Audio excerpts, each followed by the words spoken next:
In the summer of 1977, the very week I turned 8, I was plucked from my home in the great city of Boston and transplanted to Los Angeles, smack dab in the middle of the quintessential suburban enclave of the San Fernando Valley. Now, a child's world is small, and I was the nascent pebble cast into the pond, but the ripples had yet to move outward in the concentric rings that would grow and widen until they became my reality, my own life experience. My father, then 33, had accepted a job that had taken us to the West Coast. We were a small family, and now it was just my mom, dad, and me. And there was Uncle Chuck, my mom's brother. In 1977, he was 25 and had been in LA for a couple of years working as an actor, along with his dancer-actress girlfriend, Wendy. He was the only family we had in Los Angeles, and we visited him regularly.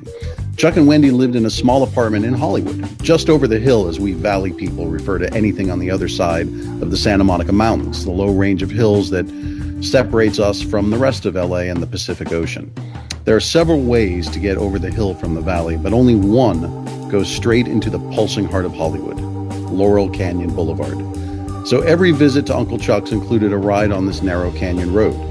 Observing from the back seat of my father's Oldsmobile prior to him becoming a Cadillac man, I would observe as we would wend and wind our way through the circuitous canyon, eventually hitting Sunset Boulevard at the bottom of the grade.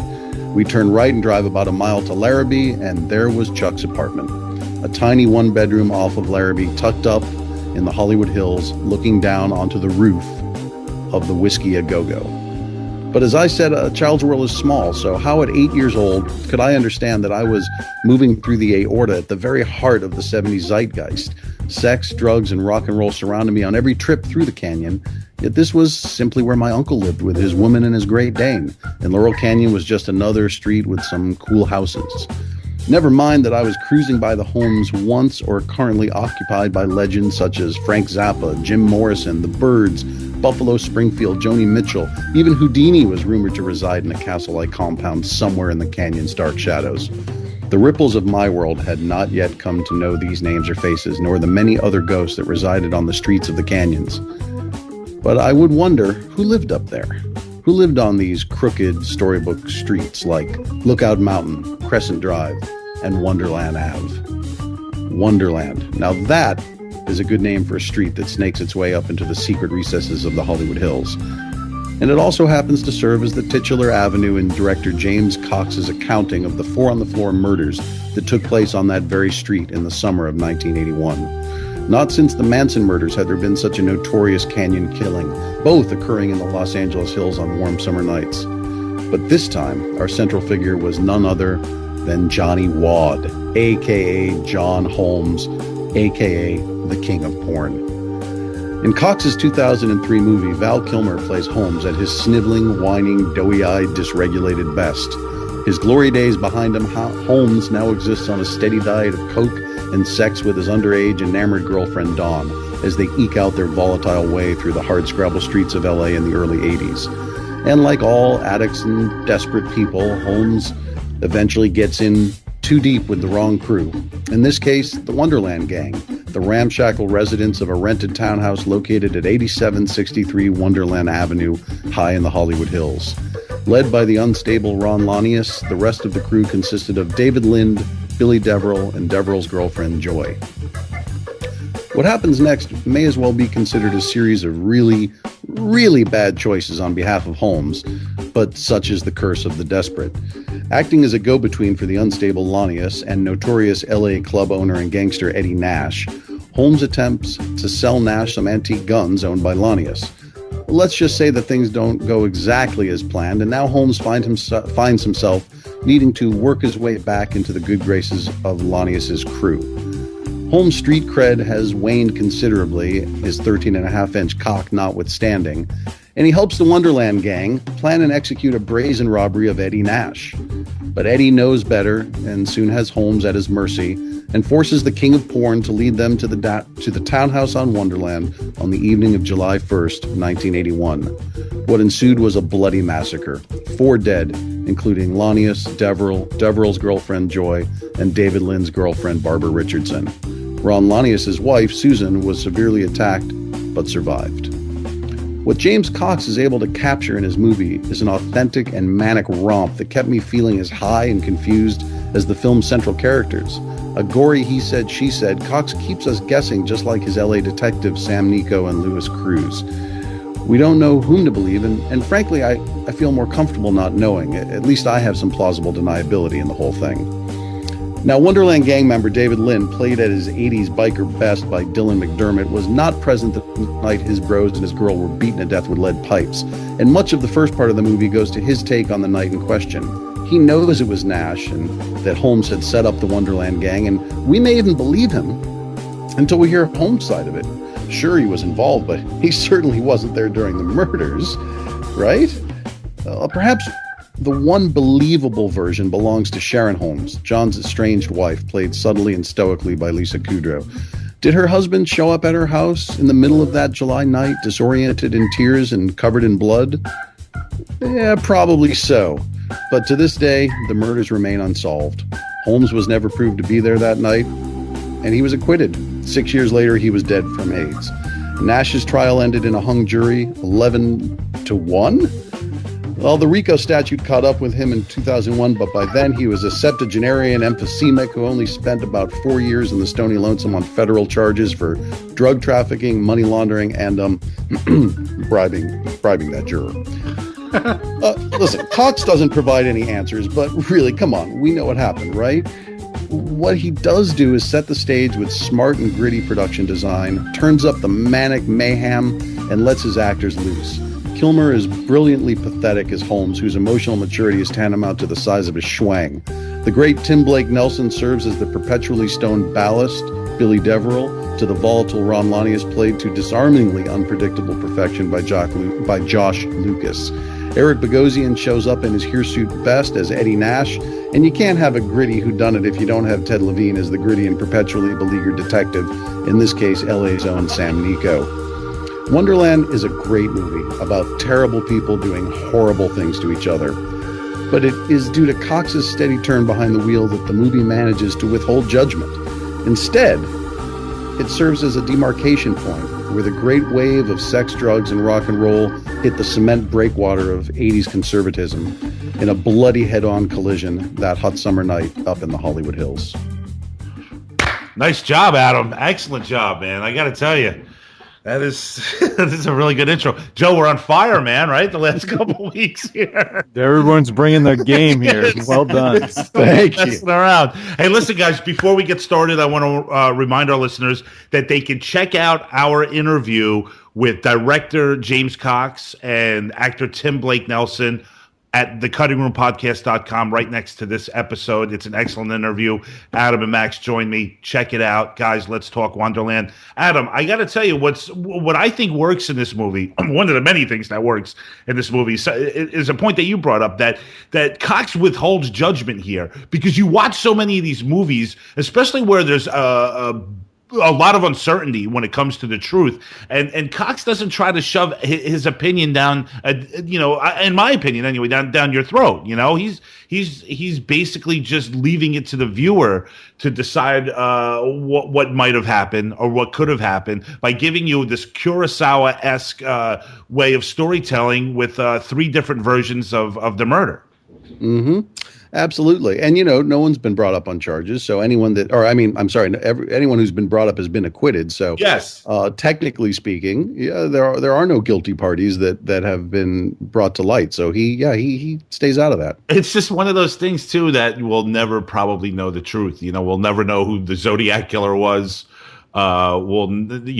It's just amazing. I mean, and there's so many other. I mean, Max probably, and that's Cox's opinion. I think is that you're not going to know the truth, and that all these people are basically full of shit. Right. Yep. Oh, there you go. All right, Joe. That's the point. The point isn't this isn't a whodunit where the point is getting to figure out who did it. Right. The point is the bullshit that all these these drug addicts or these whacked out dudes are friggin' slinging all over the bunch place. Bunch of scumbags. Right. Yep. Tell them their version that makes them look the best. Yeah, that's true. That is true. And I mean, there's so many great performances here, as you mentioned, Adam. And we had a chance to talk to Tim Blake Nelson, Yes. and I never really thought about how opposite, I mean, it's right there in front of you how the Lanius character and the Devereaux character is as Tim Blake Nelson is playing Devereaux, who's like just completely high on marijuana the whole time, whereas Josh Lucas's Lanius is just, snorting coke, like it's going out of style, man. Mm-hmm. And that's just like polar opposites. That's a real good catch there too. So I'm assuming, Adam, by what you said, you really like this movie a lot, as do I. Oh, definitely. I thought it was a solid film, solid performances, well directed, tells a great, ugly story, basically. Right. In a really, I think we talked about this with Cox, just the production design too, that captures that early 80s gritty sort of trying to define itself coming out of the 70s and heading into the Reagan era, and just that LA feeling like we talked about in the last episode with with the canyons, and right. Just it nailed it. I thought he nailed it. It's so funny because when we talked to James Cox, you brought that point up about you were all over the production design, and knowing now that in moving out there, in the 80s where there's kind of that leftover feel, because I think you said it during the interview, like he's got a what year is this, like 80, 81, I guess 81. It's right. 81, and the 80s doesn't know what it wants to be yet. Right. So it's still got that 70s hangover feel, and they're, with all these, new devices and new looks and new fashion, but it's still got that 70s hangover feel. And you just rave about how Cox captures that, man. Yeah, I think he does a great job with it, and just kind of captures that time and that, that little corner of Los Angeles up there in Laurel soundtrack Canyon. Kicks ass. The soundtrack is great, and also Cliff Martinez did the score, Joe. That's so funny, man. It's so it's such hangovers. We're having a Cliff Martinez hangover here. Yeah, it's so funny how this show weaves this weird web of. Isn't it bizarre? It's crazy how things just work out like that, man. We're all connected. Well, Max is bringing the Hollywood Hills to the table. He picked these movies, and I mean, make no mistake about it, Max. I mean, this is your kind of story through and through. Yeah. True crime horror here. True crime horror, without a doubt. Tom, that's great, because I consider this a horror film.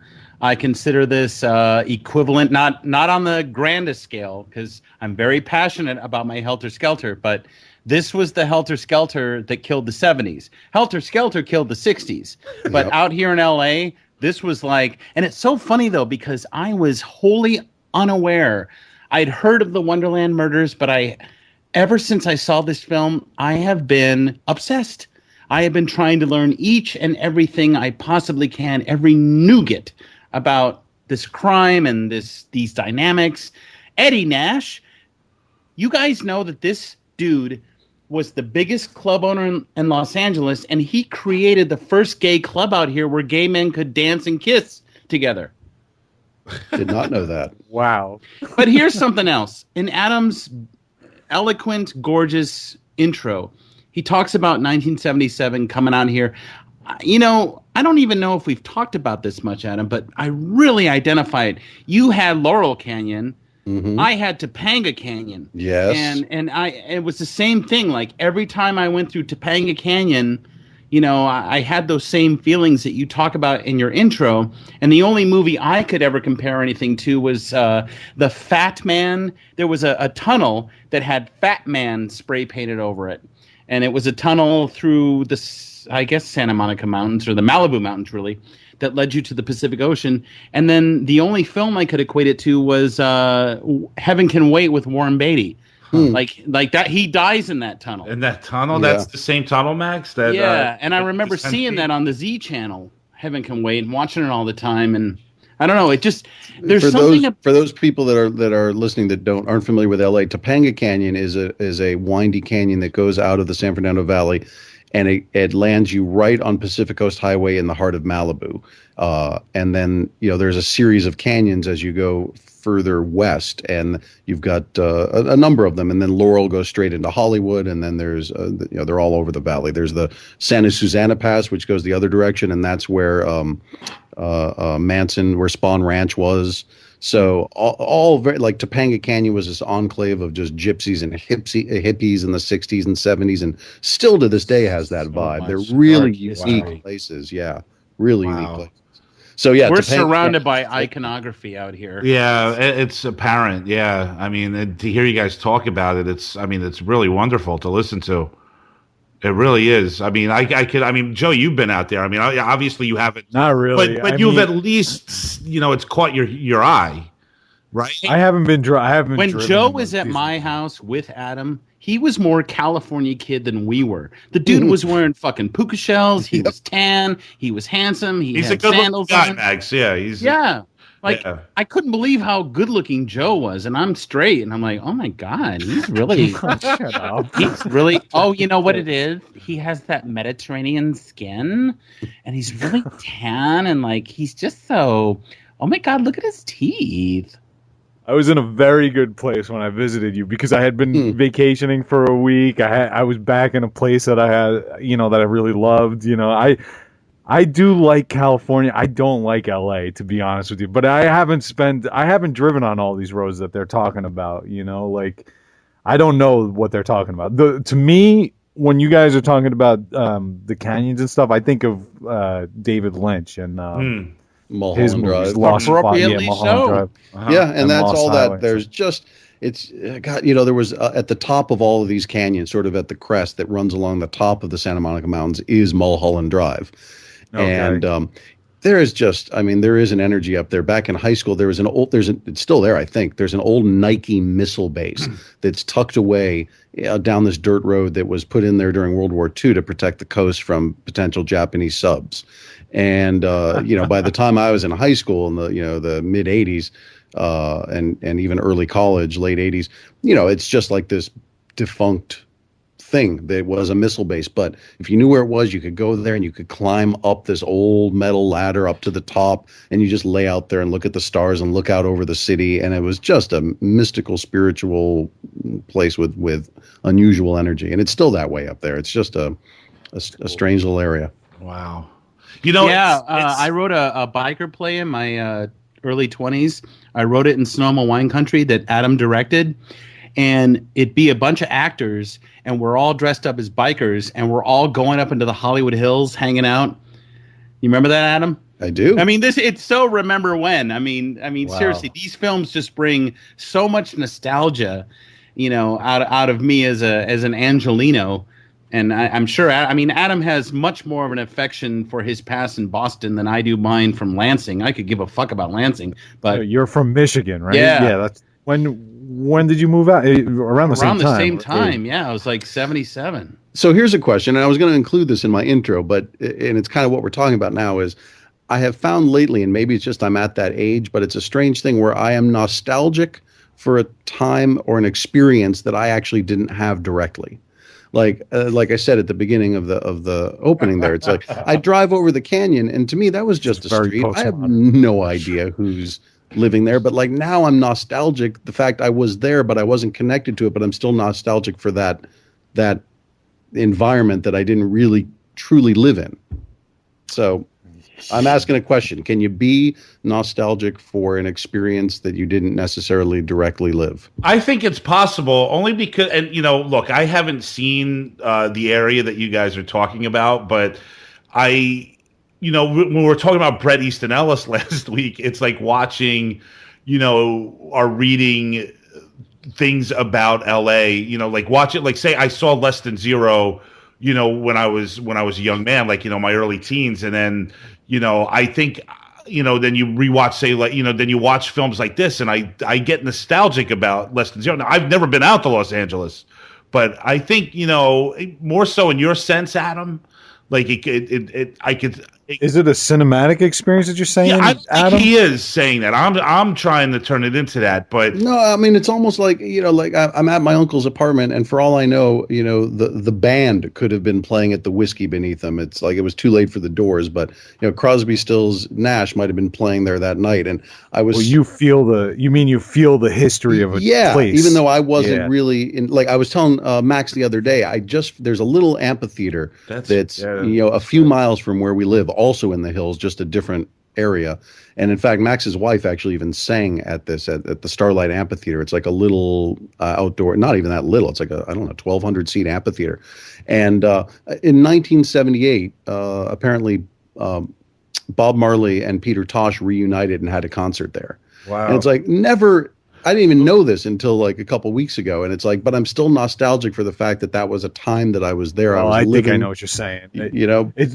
I feel that often in New York, actually. Sure, as a kid, as someone who was born in New York, you get that. See, I don't get that kind of power. That's pretty powerful stuff that you could, like, you feel the legends that. Well, I feel I feel connected to the place, and I feel I feel the power and the energy that's preceded me and that produced me. Really, what I mean? I guess that's kind of what I'm getting at, is that I can feel that, and it's now almost a sense of nostalgia. But nostalgia for something that I personally didn't attend. I'll tell you, man. Go on, Joe. No, I was just gonna say I was showing my kids The Godfather the other night for the first time. It was very great. And then some of that stuff at the wedding and stuff like that. All my family's older now, whatever. So. But that, like, it was definitely giving me nostalgia for stuff that I didn't really. Right. Yeah. But, wait, whoa. Joe, you showed your kids The Godfather? I tried. They fell asleep. No. They fell asleep. Well, they're not ready yet. How old are your kids, No, Joe? they're not ready. We were very tired. It was late. It was Joe's like, hey, it's midnight. Let's watch The Godfather. Yeah, why would you show your kids The Godfather at midnight, Joe? Well, it wasn't That's midnight, a 5 but it was p.m. at the latest. Hey, Max, let me ask you a question, because you said something kind of interesting. I did? Yeah, you did, yes. It intrigued me without a doubt, because it was really cool, actually. You said that the Helter Skelter murders kind of like ended the 60s, right? Or what did you? It was something like that. Whereas the Wonderland murders ended the 70s. So would the O.J. Simpson murders killed the 80s? Yeah, killed the 80s. Yeah. That was our last really big. I mean, I tried to think beyond that. Robert Blake, it didn't have the impact. The OJ murders were really the last level of Helter Skelter Wonderland OJ. Right. We'll get another one. It's a guarantee. Yeah. I mean, that's very insightful, Max. I dig that. Speaking of insight, we're going to bring in Jeremy Garcia, Max. So you're going to get your wish here. I'm so excited. He's last week, Max, I think ended the show with, get Jeremy Garcia. We have like 2 minutes left of the show, Max. Get Where the are head you? of Jeremy Garcia. Jeremy, where are you? I'm right here. No, but like, where are you geographically? Oh, I live in Ohio, particularly Kent, Ohio. Okay, Kent? That's not near Akron, right? No, that's very close to Akron, actually. Okay. Jeremy, are you very nervous right now because you're talking to the Max Cook? He's fine. I'm not nervous because, I don't know. I don't know. I'm not nervous at all. I too use booty butt wipes, so I think I understand where They're like the gold Max, standard, man. Yeah. Max, is it weird talking to somebody who knows way more about you than you know about him? Well, the fact that he brought up the booty butt wipes I'm honored. I'm almost crying. Like, listen to this kid. Watch here. We'll get it going for you, Max. What's Max's real name? Jeff. Jesus. Now it's getting weird. Do you wear Target brand PJ bottoms, or are you wearing like blown out undie pants? Like what? Because we're about to get into What's Up Rockers with young boys. So what are you wearing? I'm wearing a pair of jeans, and you got to take off the jeans. It's too late. Take off the jeans and tell us. And here's a good cutting room trivia question for you, Jeremy. As you're taking off your jeans, what's Max's wife's name? If he knows this, I'm gonna lose it. He's probably friends with her on Facebook. All right. He's really taking off. Where'd he go? Is he there? Right Come on, Taking his hands off. Stop looking it up online, Jeremy. What's Max's wife's name? Her first name. If you don't get it, I'm throwing you off. That's You it. better Get rid of him. What about what kind of dogs does Max have? Her name is Nicole and Pugs, I think. Oh my God! You better not have a bowl of cereal on your nightstand that's been there for 4 hours. No, that's my nightstand, Max. God. With a cigarette in it. I don't put my cigarettes out my cereal bowls. Come on. Jeremy, Yeah, Max. how was the Blues Brothers? How many times have you seen it? I've seen it about. Oh God, I don't even know. I've seen it a lot. It was one of my favorite movies growing up. Does he sound hollow? He suddenly yes. You were very clear before, and now Well, once you told him to take off his pants, he started to sound different for some reason. yeah. Do I sound better now? Hold on. No, keep fucking with it. Okay. You were perfect. Okay. All right. There we So Jeremy, can you believe Dan Aykroyd in that film? Oh, he's great. I love him in that movie. What is it about his performances? Yeah, let me rephrase the question. What is it about Elwood Blues' mystique that Aykroyd creates in that performance? He creates a mystique, doesn't he? He really does. Like, it's weird because with most comedy film characters, you kind of you get them right off the bat. You're like, okay, this guy's a dummy. This guy's the smartass. With him, he just has this weird mystery to him that always fascinates. He's very dry, like the toast he eats. You know? Yeah. He's very dry and he's very direct. And here's the thing, he's really confident. Like in every scene that Dan Aykroyd is in as Elwood, he's confident from the beginning, from explaining to his brother why he sold the Bluesmobile to the end of the movie where he's talking to that chick and asking her out on a date at the gas station. He is exercising extreme confidence, and that's part of the reason why that character works so well. And Dan Aykroyd does it well, man. Yeah, he's particularly confident behind the wheel. Like he's just like, "Yep, I got this. I am Elwood. I'm a better driver than you." And it's great. Did he take like driving courses? Because it really is so believable that Aykroyd's driving through the whole thing. Why are they so calm when they're driving through that mall? Like he's really calm. Right? Okay. New Oldsmobiles are in early this year. Pier 1 Imports. Hey, you sleaze! That's my bed. Disco pants and haircuts. Yeah, Blues Brothers, Donnie Darko, and Gus Van Sant's Elephant were my three favorite films when I was about 13. Wow. And you're how old now? I'm 21. God, that's so young. He's So as a 21-year-old, you're looking at the state of the world. You're looking at ISIS. You're looking at Russia. You're looking at Ukraine. You're looking at all of these terrible, terrible things. Are you long for the world? Are you fearful? Are you worried? Well, all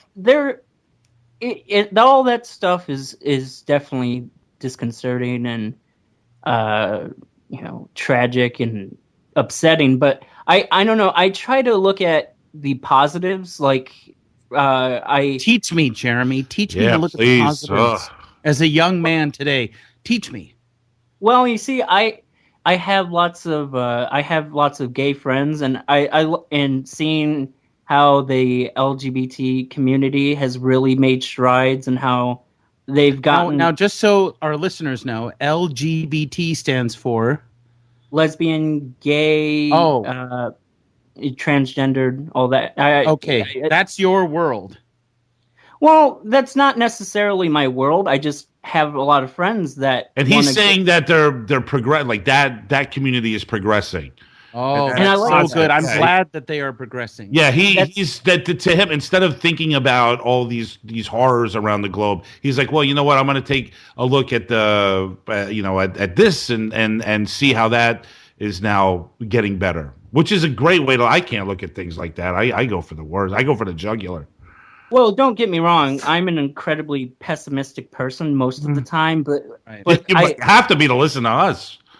well, yeah. I mean, like the Antichrist review is one of my favorites. So, Ah! I mean, you gotta be a little bit weird to really dig something like that. But it's interesting. I'm a pretty I'm a pretty pessimistic person, but I try my best to I try my best to stay positive. I think it's hard. the key word there, Max, is try. Yeah. Yeah, he tries. See, I don't try when it comes to shit like that. I just get negative, God, Well, maybe suck. it's just the bright-eyed innocence of youth that's kept me Mr. Positive here. I don't know. Well, I want to get back to the whole gay, lesbian, transgender thing. Jeremy, do you mind if I ask if this is your world? Are you one of those folks? Oh no! I just have a lot of friends, and I had friends that got bullied growing up.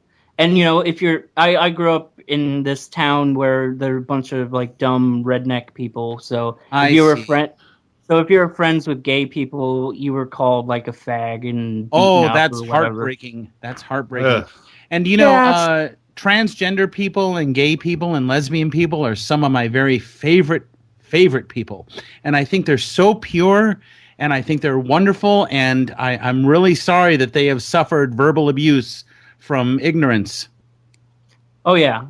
I have a very low tolerance for just ignorance in general, but that particular type of ignorance. Like growing up, around like a bunch of those like dumb redneck people, there were so many like, you're Colombian, you have the cocaine, right? Like, there's so many of those. Oh my God! I hear you, Jeremy, and I have a. But I'm also guilty of that myself. I have a Colombian. I have a low. You're right. I have a low tolerance for ignorance myself. I mean, and trust me, it takes a lot to tolerate Joe Christiana, on this show.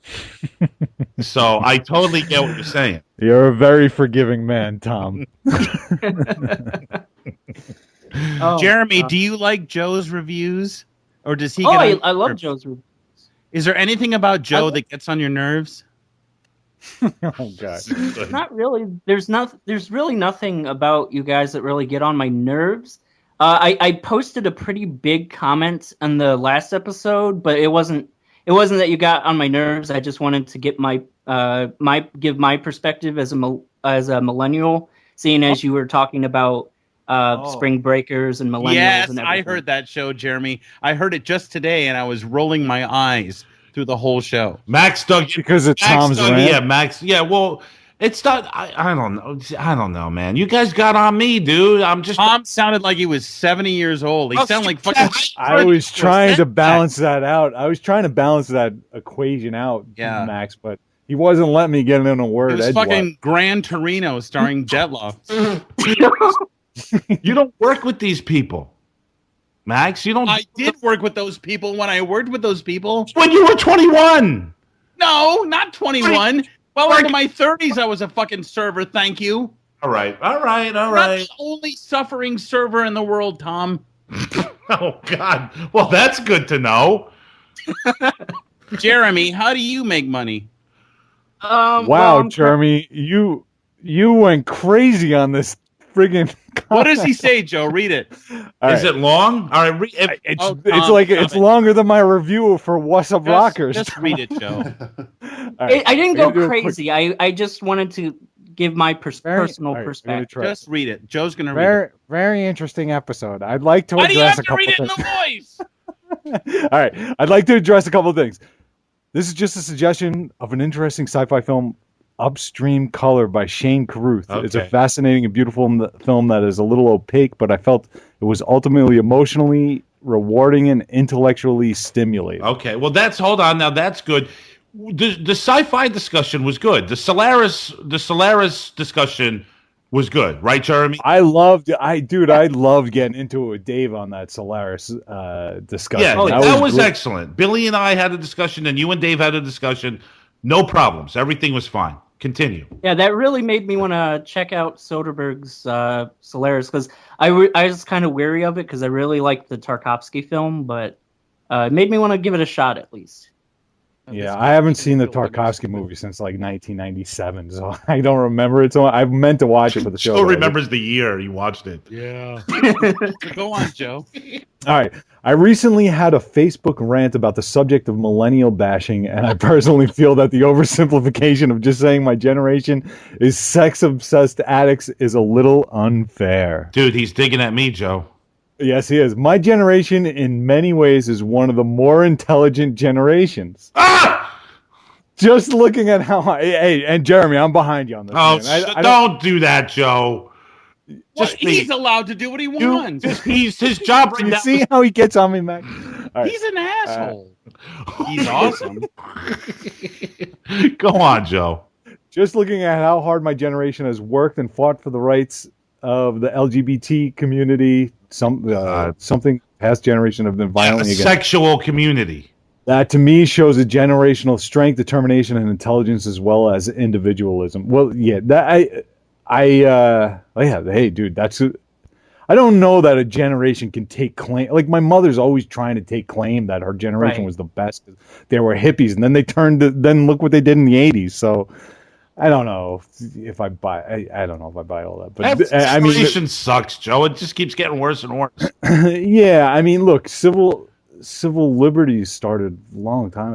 This is what I tell my mother. I was like, so your generation freed the slaves? She's like, oh, it all started with us. You know, every generation thinks. I can see that in retrospect. I don't know. I just saw the fact that it seems like the past couple years it's really started to take. There have been great strides with gay rights for sure, but those, okay. Are you taking responsibility for that, Jeremy? No. I guess that sounds like he is. Jeremy. That point sounds like he's. It sounds like he is to me, Joe. That point was poorly thought out. My bad. But to his credit, I mean, they've made great strides currently. You know what I mean? But it has been building. Obviously, it's been going back since we had that discussion and the band played on from the 80s, they made a lot of progress in the 60s as well. So Jeremy, do you live alone with your mommy? Yeah, currently. I was planning on I kind of had like a series of like weird things happen that kind of threw me off, and I'm trying to work my way back into a good rhythm and get my own place and everything. Good for you. Wait a minute. I'm not sure what that means, but I just want you to know that I lived with my mother alone for many, many, many years, and she wasn't available because she had to work as an RN. So I don't know if you've ever heard the term latchkey kid. Yeah, I've heard of that, yeah. But that was me. I was the kid with the chain around his neck, Jeremy, this is an incredibly heartfoot comment. Can we continue the comment? Okay, yeah. I was going to try to skip through it, but it... Just read it. Okay, I'm trying. Okay, the whole... It's very long, but okay. Max is trying to do the... I know, but he's right, though, because this is... You know what, I'm just interjecting here because this is going to play into his home situation. Okay, right. Good. By the same token, I understand just Tom's cynicism. With the infinite amount of distractions my generation has including cell phones, video games, social media, the internet in general, it has made things like reading Hemingway obsolete in their eyes. So now he's disconnecting himself from the generation because they're not literate. Okay. Plus, with YouTube and reality celebrities, it has made being famous seem like something anybody can do, which in my opinion has led to one, feeling that school isn't as important because you get famous so easily. Two, increased emphasis on beauty and appearance. Along with how ubiquitous advertising is in this country, the perceived importance of frivolous vanity seems such as Air Jordan sneakers has also risen. Because as we all know, there isn't advertisements for books. All right, Jeremy, you're fading there here. Okay, but here we go. You're getting back on track here. As someone who grew up in this generation, I also got the sense that the education system in this country is another issue. I have Asperger's syndrome, which is a mild form of autism. Okay, all right. So that's all right. I was going to ask Jeremy to explain Asperger's real quick in case anybody didn't know, but it's a minor form of autism. Yes. Okay. The teachers employed at the multiple schools I went to didn't know how to handle people with disabilities. One thing you shouldn't do with people with Asperger's is scream violently in their face like R. Lee Ermey in Full Metal Jacket. All right. I'm sorry. Well, that's not funny, Tom. That is incredibly insensitive. What did he say, Joe? I'm just thinking of R. Lee Ermey, Joe. I can't help it. I didn't Your days of finger banging Mary Jane Roddencrotch through her pretty pink panties are over. Thank you, Adam, for helping. You're a modern art masterpiece. All right, there's plenty here for. I mean, dude, you've had issues at school, obviously. Someone was screaming. So hold on, yeah, but listen. I know he's being funny about it too. He's like somebody screaming in your face, like R. Lee Ermey. I think, Jeremy, are you trying to be a little funny there? Well, yeah, I mean, his name isn't fucking Jeremy. It's Jeremy. I said Jeremy. No, you keep calling him Jeremy, like he's covered in germs. It's Jeremy. I said Jeremy. Okay, thank you from the obsessive compulsive. I'll explain that comment. My friend was taken out into the hall by this teacher, and the teacher Hold on a second. Wait, I'm going to let you go for in a second. They also were rude, cynical, and bitter, and would blatantly call students like me stupid and future failures. Jesus. What is that supposed to do for our generation? That's not funny. Is that it? Well, I'll get into that. This teacher took one of my friends out in the hallway and was talking to him and trying to give him like a little pep talk, and he was like you're smart. I mean, you're not you're not an idiot like that kid. And he was referring to me. And my friend told me, and I got mad and I went over and called him out. And then he got in my face and was screaming at me. And then I had a lot of teachers like that, and it really made going to school something I was like, I don't really want to do that. And it bothered me a lot, and it made me. I don't know. It hurt me a lot with my schooling, and I was like, well, I already have my own problems, and now I have teachers saying that I'm gonna be nothing and I'm stupid. It's like, well, why the fuck am I here? So I don't know. I believe due to how poorly the teachers are paid and treated in this country has caused a great amount of anger and resentment. The anger has, in my opinion, trickled down to the students, has had a harmful impact. This is just me speaking from my experience, and this is just my opinion, mind you. But the fact that this was every school, 4 in total I went to, really made me take pause. I would like to think I'm an intelligent person at age 21. I think you are. Did you ever graduate high school? Yeah, I graduated a year late because, because one, I was behind in my schoolwork, and then I had a bad period of depression where I just stopped going to school. So I didn't graduate initially, but then the next year I came in and I was really motivated, and I graduated, and I was like, yes. Now I'm not going to get beaten up because my friends threatened to beat me up if I didn't graduate. So I was like, well, I guess I got to graduate. Those are some friends. Listen, fellas, we have a young man here who is intelligent. He loves cinema. He is locked in with the alternative sect of society. I like this kid. I, like many other people my age, have tried using the internet as a resource and not just as a distraction. It's hard sometimes, and hell, as smart as I believe I am, I don't know how to tie my own shoes. Been told this is common with people with Asperger's, but meh. I understand the cynicism because that's how we've been portrayed in the media, and there are dumb people my age, no doubt. But that's the same with every generation, and in terms of music and film, well, the truly great stuff has always been less popular, with some great stuff bubbling up from time to time. My generation has had a real revival in punk rock and hip-hop music. It just isn't as popular same as some bands like Bad Brains and Black Flag weren't huge when you guys were growing up. This is a great point, Jeremy, because you can't judge people by the mainstream. And the mainstream, by the way, everybody, is run by Generation X and baby boomers. Okay, and that's all well and good, but even mainstream stuff in the 60s, 70s, and 80s, where it was tolerable. There was a short window when the mainstream was working because it wasn't. They didn't know how to rape the fuck out of it, the art, yet. Now they've figured out how to package it and sell it and shove it down your throat. There was a burst of music in the 50s and 60s and 70s because the industry didn't realize know how to exploit the art. Okay, yeah. Well, that's why, yeah, if you look in the 50s, 60s, and 70s, the popular stuff is the good stuff, right? Is that what you're saying? Like where yeah, because because the industry didn't fucking just decimate it, right? you know, like, yet. Like the Doors, they probably couldn't exist in a new world. Bob Dylan, could you imagine Bob Dylan on American Idol? The greatest songwriter of the 20th century would have got booed up, wouldn't even got on the show. Yeah.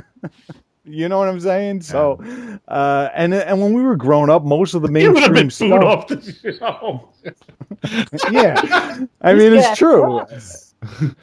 But again, dude, all you have to do is listen to KEXP in Seattle, and you could realize that there's great music being made every day. It just doesn't. Just mainstream sucks. Okay, I will tell you this. For the past few weeks, I've been listening to the Princeton radio station, Joe, and listening to all the kids and their shows. And you're right, and Jeremy's right. I listen to KEXP, and you know what? Listen to it regularly because it depends on when you tune in, what kind of music you get. But there's old guys, new guys. Right. These guys know music. You know what I mean? It's out there. You just got it. Just like Tim Blake Nelson was saying. Has Jeremy seen Wonderland? He has not seen Wonderland. I have not seen Wonderland, and I haven't seen What's Up Rockers. I have seen a couple Larry Clark films, and I don't really know. I can't get a grasp on how I feel about now, Jeremy, I'm just going to predict that the guys are going to talk about how uncomfortable they are with Larry Clark and his photography of young men.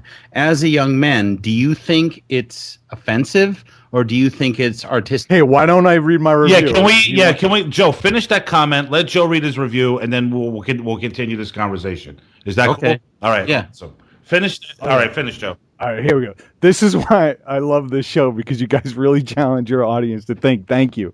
As for me, I tried my hardest to be an example of the merits and positive side of my generation. And thankfully, I'm young, so I've got plenty of time to keep improving. Sorry for how long this was. I just thought it would be cool for you guys to see it coming from my point of view. Love the episode, guys. Signed, Cock and Mouth Generation, Cum Dumpster, the third AKA Jeremy. Now, Jeremy, I just want you to know you could have just called me and told me all that. Well, I don't know. I'm only. That would be weird, Tom.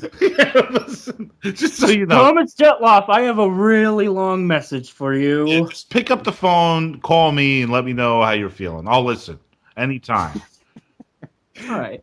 Listen, Adam, thank you for your awesome intro on Wonderland. Guys, thanks for talking about Wonderland. We're going to move on to Larry Clark and What's Up Rockers. I just want to send out one more reminder. You can check out our interview with Tim Blake Nelson and Wonderland director James Cox right next to this episode at the Cutting Room Podcast.com. Let's move on to What's Up Rockers. Joe Christiana is going to give the introduction. Joe, go.